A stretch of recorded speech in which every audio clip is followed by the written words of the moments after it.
안녕하세요, 온마음입니다. 오늘은 많은 분들이 같은 말이라고 생각하지만 사실은 전혀 다른 두 단어에 대해 이야기해 보려고 합니다. 자신감과 자존감. 발표를 잘하고 사람들 앞에서 당당하게 말하는 사람을 보면 저 사람은 자존감이 높구나 라고 생각하기 쉬워요. 반대로 조용하고 나서지 않는 사람을 보면 자존감이 낮은가 보다 라고 느끼기도 하죠. 그런데 정말 그럴까요? 오늘은 자신감과 자존감이 어떻게 다른지, 그리고 왜 이 차이를 아는 것이 여러분의 마음을 지키는데 중요한지 함께 이야기 나눠보겠습니다. 먼저 이 둘을 간단하게 구분해 볼게요. 자신감은 내가 무언가를 잘 해낼 수 있다는 믿음입니다. 이것은 특정한 상황이나 능력에 연결되어 있어요. 발표를 잘하는 사람은 발표에 대한 자신감이 있는 거고, 운전을 잘하는 사람은 운전에 대한 자신감이 있는 겁니다. 그래서 자신감은 영역에 따라 달라질 수 있어요. 같은 사람이라도 일에서는 자신감이 넘치지만 인간관계에서는 위축되는 경우가 충분히 가능하죠. 반면 자존감은 잘하든 못하든 나는 괜찮은 사람이다 라는 감각입니다. 이것은 능력이나 성과에 연결된 것이 아니라 존재 그 자체에 대한 느낌이에요. 자존감이 안정된 사람은 실패해도 자기 자신을 부정하지 않습니다. 결과가 아쉬울 수는 있지만 그것 때문에 나라는 사람 전체가 흔들리지는 않는 거예요. 심리학에서도 이 둘을 명확하게 구분합니다. 자신감은 자기 효능감, 즉 특정 과제를 수행할 수 있다는 기대에 가깝고, 자존감은 자기 가치감, 즉 나라는 존재에 대한 근본적인 평가에 가까워요. 비슷해 보이지만 뿌리가 완전히 다른 겁니다. 문제는 많은 사람들이 자신감을 자존감이라고 착각하는 데서 시작됩니다. 자신감을 자존감으로 착각하면 잘할 수 있는 영역에서만 자기 자신을 인정하게 돼요. 일을 잘 마쳤을 때는 스스로가 괜찮게 느껴지지만 실수하거나 성과가 없는 날에는 자기 자신 전체가 무너지는 느낌이 드는 겁니다. 이것이 반복되면 마음이 성과라는 줄 위에서 끊임없이 균형을 잡아야 하는 상태가 됩니다. 잘하면 올라가고 못하면 떨어지고, 그 줄 위에서는 아무리 잘해도 편안할 수가 없어요. 자신감이 넘쳐 보이는 사람 중에 자존감이 낮은 경우가 생각보다 많습니다. 무대 위에서는 당당하지만 혼자가 되면 끝없이 자기를 의심하는 사람, 성과로는 인정받지만 성과가 없는 자기는 사랑받을 수 없다고 느끼는 사람, 겉으로 보이는 당당함이 자존감의 증거가 아닐 수 있다는 걸 우리는 놓치고 있는 경우가 많아요.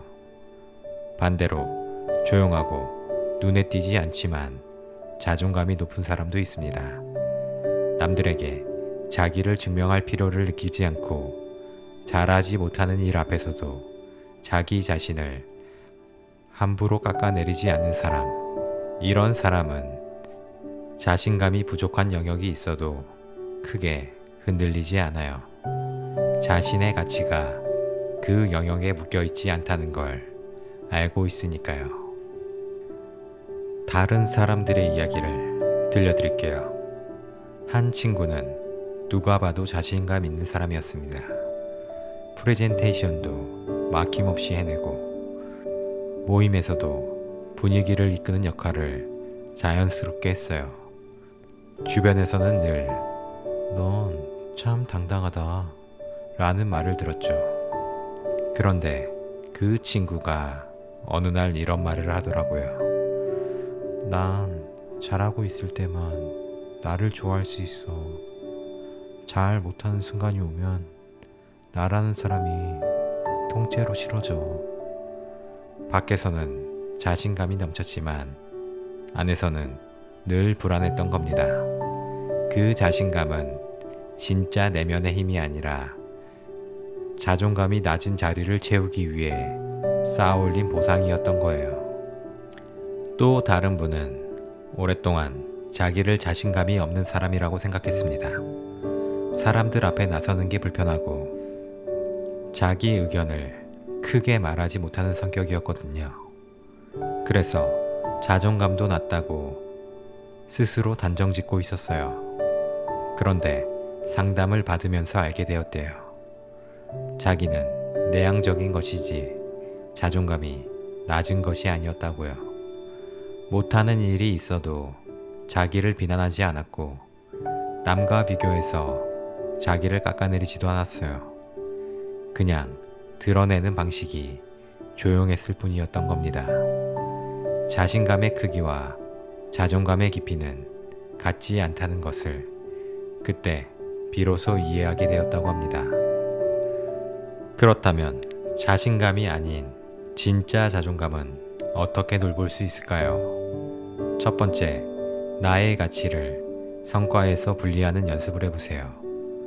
오늘 일을 잘 마쳤다고 해서 내가 더 가치 있는 사람이 되는 것도 아니고 실수했다고 해서 내 가치가 줄어드는 것도 아닙니다. 오늘은 결과가 아쉬웠지만 그래도 나는 괜찮은 사람이야. 이 문장을 자연스럽게 말할 수 있을 때 자존감이 자리를 잡기 시작합니다. 두 번째, 스스로에게 조건을 거는 습관을 알아차려 보세요. 이걸 해내면 나를 인정해줘야지. 이 정도는 해야 괜찮은 사람이지. 이런 생각이 떠오를 때 한 발짝 물러서서 바라봐 주세요. 그 조건은 누가 만든 건가요? 대부분 오래전에 외부에서 들어온 기준이 내 것처럼 자리 잡은 것일 뿐입니다. 세 번째, 자신감이 없는 영역을 부끄러워하지 마세요. 못하는 것이 있다는 건 자연스러운 일이에요. 모든 것을 잘하는 사람은 없습니다. 중요한 것은 못하는 것이 있을 때 나는 부족한 사람이야 라고 넘어가지 않는 것입니다. 못하는 것은 아직 익숙하지 않은 영역일 뿐이지 나라는 사람의 결함이 아니에요. 네 번째, 아무것도 하지 않는 나를 가만히 바라보는 시간을 가져보세요. 우리는 늘 무언가를 하고 성취하고 증명하는 데 익숙합니다. 하지만 아무런 성과 없이 그냥 소파에 앉아있는 나, 특별한 일 없이 하루를 보낸 나도 여전히 괜찮은 사람이에요. 아무것도 하지 않아도 존재 자체로 충분하다는 감각, 그것이 자존감입니다. 여러분, 자신감은 올라갈 수도 있고 내려갈 수도 있습니다. 그것은 상황에 따라 변하는 것이고 변하는 것이 자연스러운 거예요. 하지만 자존감은 그 변화 속에서도 나를 붙잡아주는 바닥이에요. 자신감이라는 파도가 아무리 출렁여도 자존감이라는 바닥이 단단하면 가라앉지 않습니다. 오늘 밤 잠들기 전에 한번 생각해 보세요. 나는 무언가를 잘해서 괜찮은 사람인가? 아니면 그냥 나이기 때문에 괜찮은 사람인가? 만약 전자에 더 가깝게 느껴진다면 내일부터 아주 작은 것 하나만 바꿔보세요. 잘한 일이 없는 날에도 그래도 나는 괜찮아 라고 한마디 건네보는 것. 그 작은 한마디가 성과 위에 서 있던 자신감을 존재 위에 서는 자존감으로 조금씩 바꿔줄 거예요. 여러분은 무언가를 잘해야 괜찮은 사람이 아닙니다. 지금 이 모습 그대로 이미 충분히 괜찮은 사람이에요. 오늘도 수고 많으셨어요. 하루 종일 무언가를 증명하느라 지치셨을 분들에게 이 이야기가 조용한 쉼표가 되었으면 좋겠습니다. 여러분, 응원합니다.